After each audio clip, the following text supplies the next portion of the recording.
la tele se me acercó una a quitarme no sé qué. No me importa. The cigar. Taking things from the place in the... Emma. No creo ni que salga. Sácala echando una foto. Emma.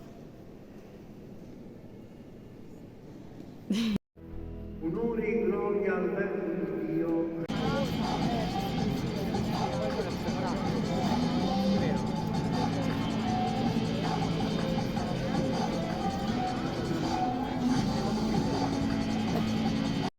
Nosotros nada, Pablo, Ciò puoi no riferirmi tenéis al nada messaggio che tampoco. farà un po' tardi? Certamente. Yo que tampoco E tengo il piccolo mucha John? hambre, papá.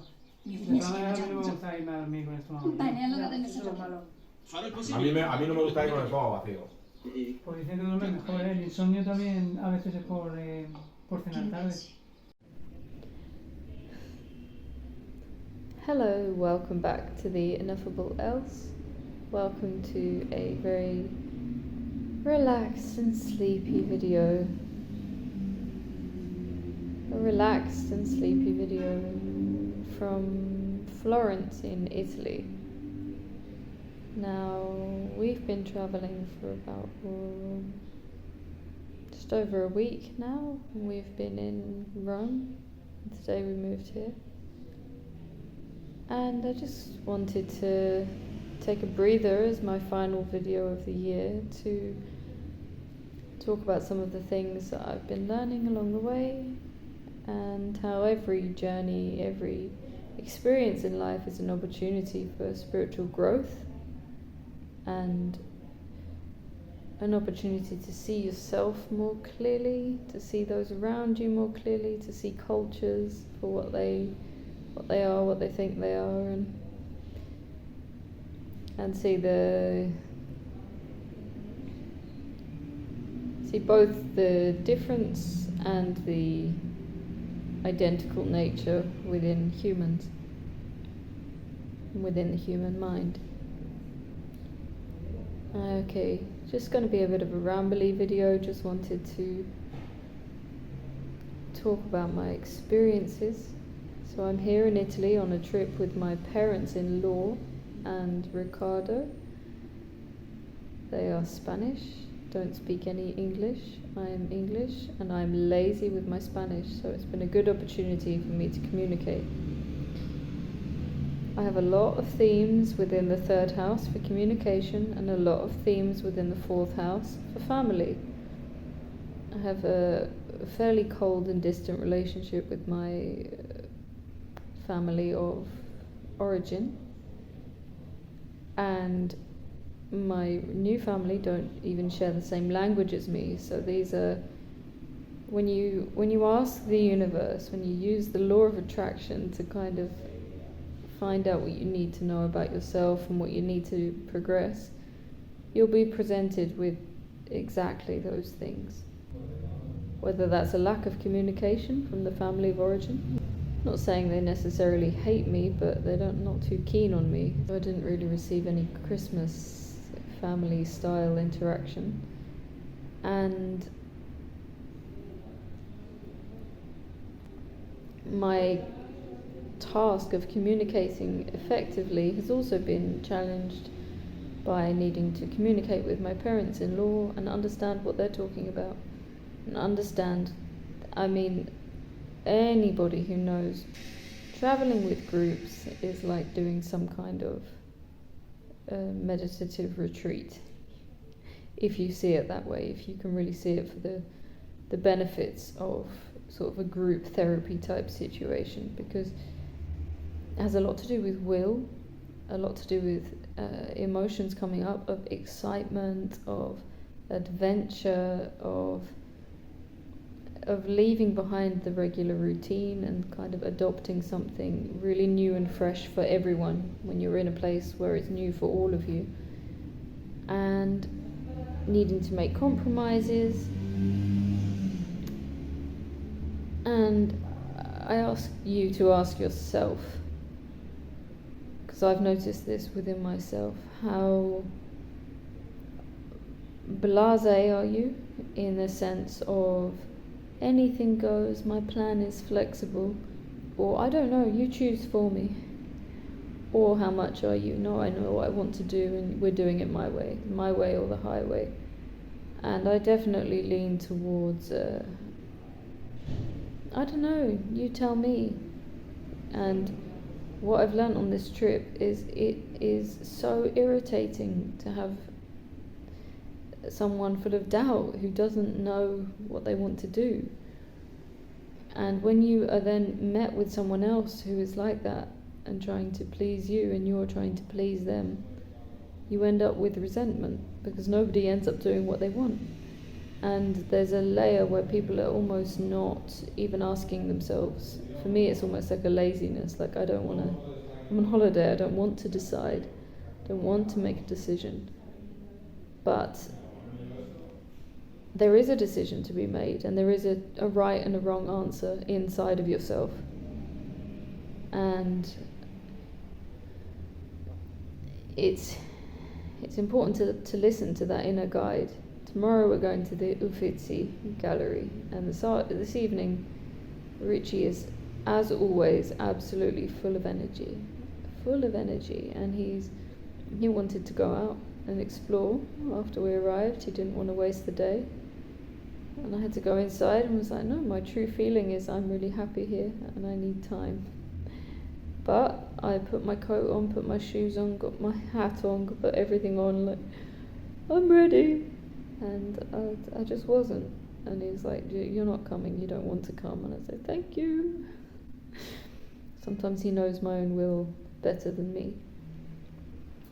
And in family situations, it's very important that we express what we really want, because there can be layers and layers of stories, and also a pulling up of just anything in the future because of a feeling of resentment that you've been harbouring from before. We then jump on someone for leaving the toilet seat up. Something really small later on becomes a mountain. So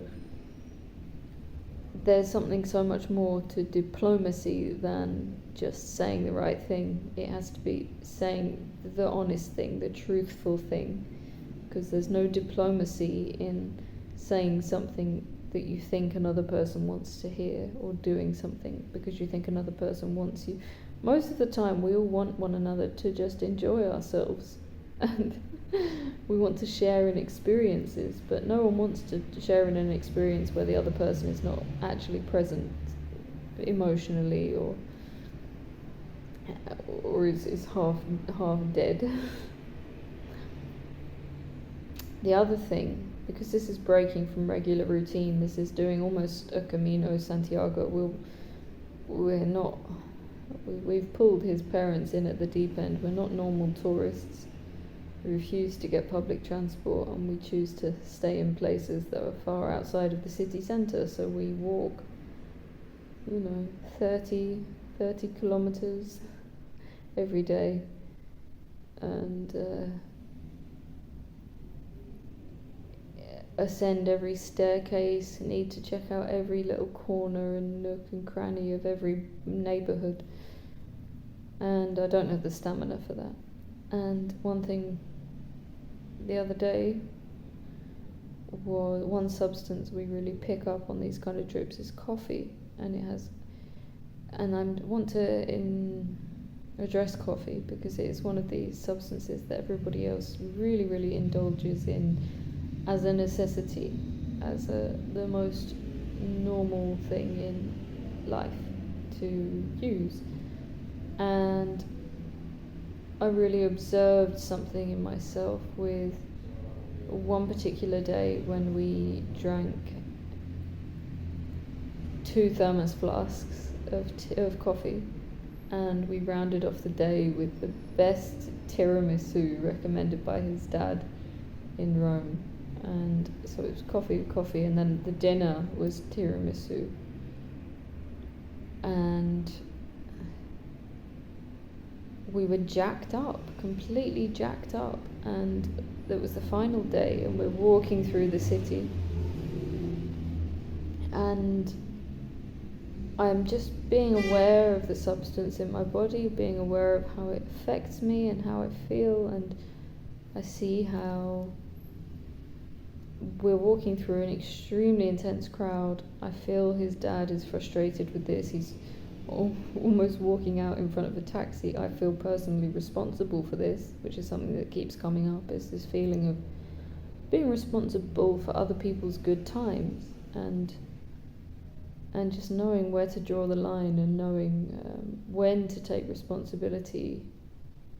Like in this apartment, the woman here has no chopping board in the kitchen. We were all pissed off about that, but because I booked it, I feel like the onus is on me. And this comes back to that black sheep identified patient thing in the family, when you were the one subconsciously open and willing to be the family bin where all of the wrongdoing is and all of the blame is put on your head, and you allow that to happen. But there's a kind of contract written within the family that you will be the one to shoulder that. You're strong enough and you can take that. So I'm just having to address these sort of things that are popping up now at the age of 30, like, okay, why am I feeling guilty that there is no chopping board in this Airbnb? And just kind of, whew, okay. And then I noticed that, coupled with the substance rising up in my body as a rush, and then I go super fast, running down the street. Suddenly I feel my battery run out, down, down, down. It's a physical thing, a physiological thing where I'm just dead. But my mind jumps in, and I suddenly saw all the people there in the crowd, and the anxiety to get dinner, the anxiety to get something, the children screaming for more sugar, and just the overwhelm of the world, and the number of people as well. It's very intense. And I really felt the drop in energy was then being interpreted and translated in the mind as a deep sense of dread and fear and anxiety and depression. And it was then very interesting to me how easy it was, when I acknowledged that, to laugh and to snap out of that, because I was able to see it. I think it's so tricky when we're using certain substances and we think they're so normal, when they're really able to, and it's not just the substance, it's also the environment and what I was doing to my body, pushing myself so hard every single day. And the culmination of all of these things, and my in-laws, and the language, and trying intensely, and feeling the guilt of not speaking Spanish properly, and just all of that mounting up to this not logical place of these individual things together, along with all of the really positive things together that create the entire experience. But instead it's like my mind will draw on all the negativity, and then instead of saying, oh, there are a few things you need to fix, it's just dread and fear and terror and then just sort of sitting in that for a moment and just feeling like, yeah, but I don't like feeling like this. I don't agree with this as a fair justification for the two things do not equate, between what's going on in my mind and that intense feeling of dread, and then what's happening in the body, the emotional state, and it's a dysregulation. And ultimately holidays can throw you into that space of dysregulation. And I am a really true believer in good habits and routine, and having a really solid baseline. And it's because we've developed such a solid and consistent baseline, which in a large part we've been able to maintain here. We still eat only 2 meals a day, and we eat them both within a 6-hour window in the middle of the day. Still able to follow our diet in the main. That when we do something like eat a tiramisu, I then feel the sugar rush and the caffeine rush and the extreme tiredness, And I recognize this is not my baseline, this is not where I feel at home, this is not me. And I'm reminded of whatever advert it was for some chocolate bar that said, "You're not yourself when you're hungry," and the person changes into some other completely different famous character. And just looking around at all of the people there with rushing around, rushing to need addictive substances in the form of meals and socially constructed patterns that they themselves are used to, the same, their habits, but they're not necessarily the healthiest ones. Mixing different foods and staying out late at night and all this kind of these habits that I observe. My feeling is that in a holiday environment, it's already, well, at least in a city holiday environment, you already have enough change and enough flux going on in your day. There need not be another addition in the form of a hangover, for example. But at the same time, I understand why people go to those kind of substances to try and ease the anxiety that we feel. It's a relatively new thing that humans are able to go to different countries and just drop right into the middle of another culture and go to the supermarket and go about their day and just integrate instantly. And we've developed so many incredible ways to bridge the gaps and translation applications on the phone and in the internet and things that make you feel like you are in a home away from home. But it's an incredibly unusual and different experience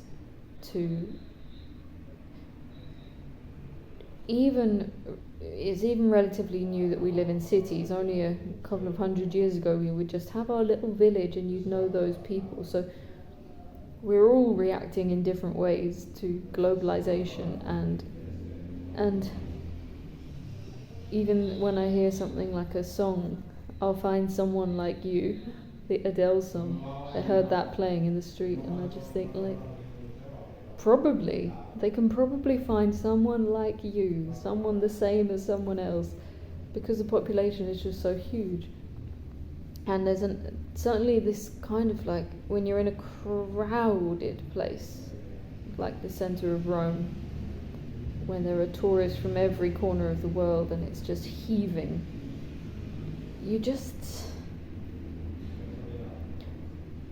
I don't know, coming from London, I numbed out to a lot of that. I found so many coping strategies that really dehumanized me and turned me into extremely cold. And then since then I've opened my heart, and it can be very difficult to then be thrown back into a crowded space and know that I'm in the process of learning how to be willing to feel absolutely everything. And who knows what's going to come up? Who knows what's going to come up within a family setting as well? So many things can get triggered, but I'm very trigger happy. I'm very keen to be triggered. And allow these conflicting things to come to the surface. Like, for example, my feeling and my knowing and my deep understanding that we are all one source. I am just as important as you, you are just as important as me, and so is the Indian man selling tickets for the Colosseum, so is the homeless person, so is that Chinese tourist, so is my mother-in-law. And really being able to get to that place in my heart where we're all so valuable and so important. And then to put that into a context when I'm looking at a crowd of people, and especially I like going to elevated places in cities and you can see all of the people, and then just feeling all of the sensation of love and appreciation for the validity of each of those lives, and then feeling my own self-hate, self-loathing, inadequacies, frustrations and contempt and then looking at all of those people and thinking, damn, we are all one, and everybody's carrying the same fucking burden as me, and waving a different flag and wearing a different hairstyle, but it's fundamentally the same human condition of suffering.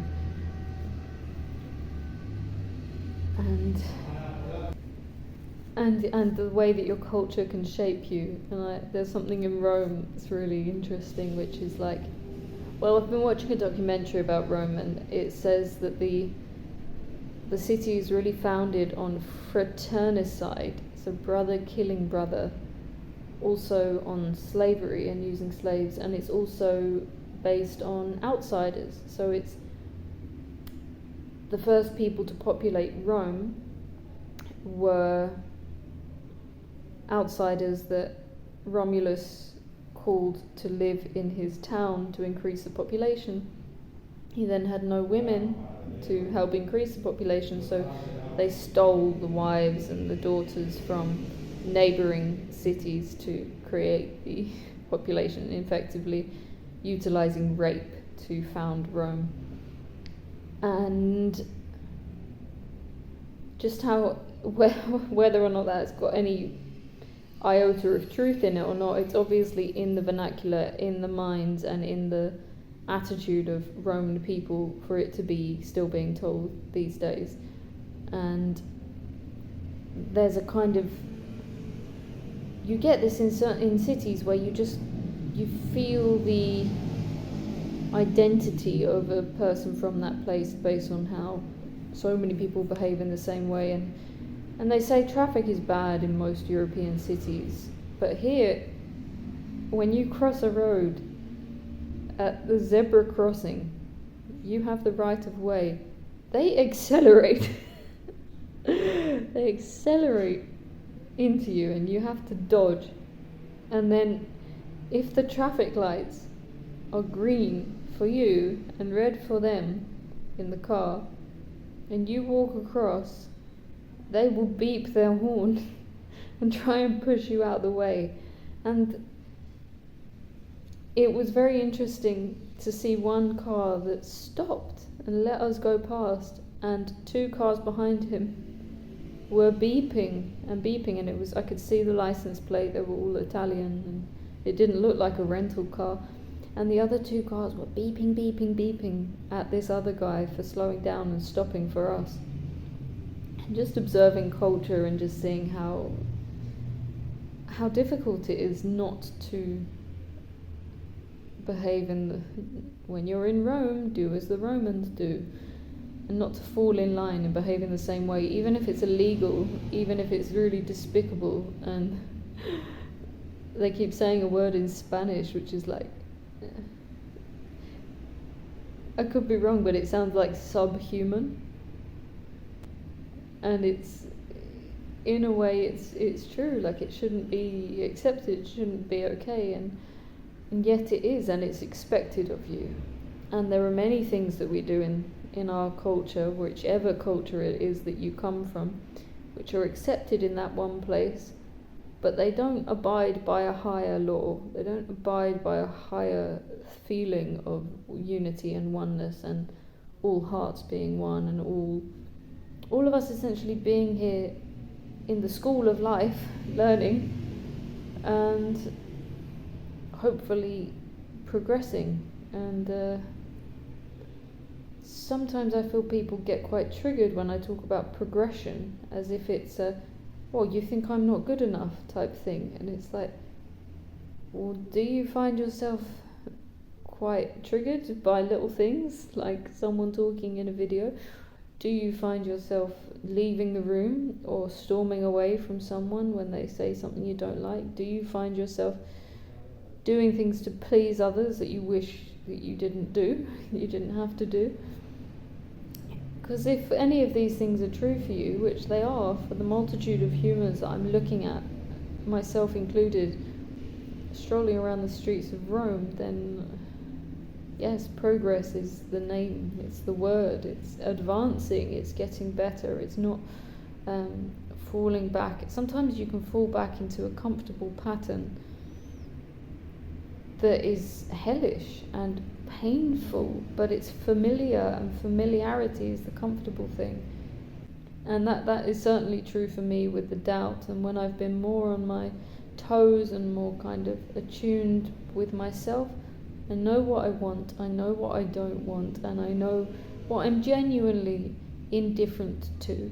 You know, like I could go both ways. I could be open to all possibilities, but you will normally have a preference towards one thing than another. And just to kind of voice that, be open to being persuaded, but kind of, it's not about rigidly standing your ground, but like having some, these are my sort of, my feelings. These are my conditions, you know, and not masking the conditions with another reason. Like, oh, I thought you might like that. No, I wanted to, because my feet were hurting.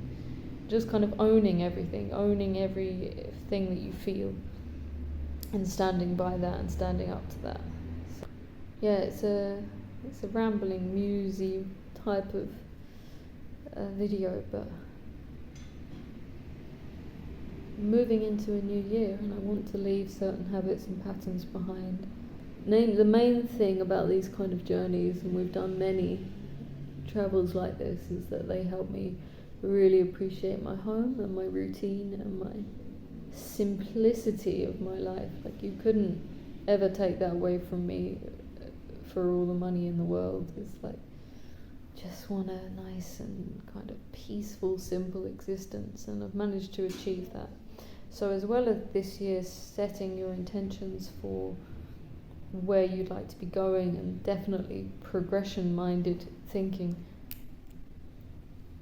have a look back at the things that you wished you could have done in the past and that you managed to achieve at this point, and really appreciate the distance, the leaps that you had to make to get to this place where you are now, and what sacrifices you had to make along the way, and how worthy and how worth it was to let those things go, because most of the time the hurdles that we think we need to cross are really not so big, and there can be a multitude of ways of hiding from ourselves and letting the days slip by and letting the motivation get clouded. And this is another thing, it may not seem much to be making your decision about where to eat or where to go or what to see or what to do in your holiday, but all those times you're just sharpening your will, and you're just really attuning the mind with the heart, with the stomach, with everything. So when it's a yes, it's a oh god, no, I'm not sure. It's a yes, and then a maybe, and then a no, and then it's a kind of no. It's a resounding yes. If there's a doubt, look into the doubt, because if there is a doubt, it's because you're either trying to please someone else, or you haven't voiced what you really want to do. Because if there's a doubt, there should be no doubt. Alternatively, there can also be a doubt because you're embarrassed about the thing that you want to do, and you don't want to admit to having that desire, or you think it's what you think that the other person doesn't want to do that, so therefore you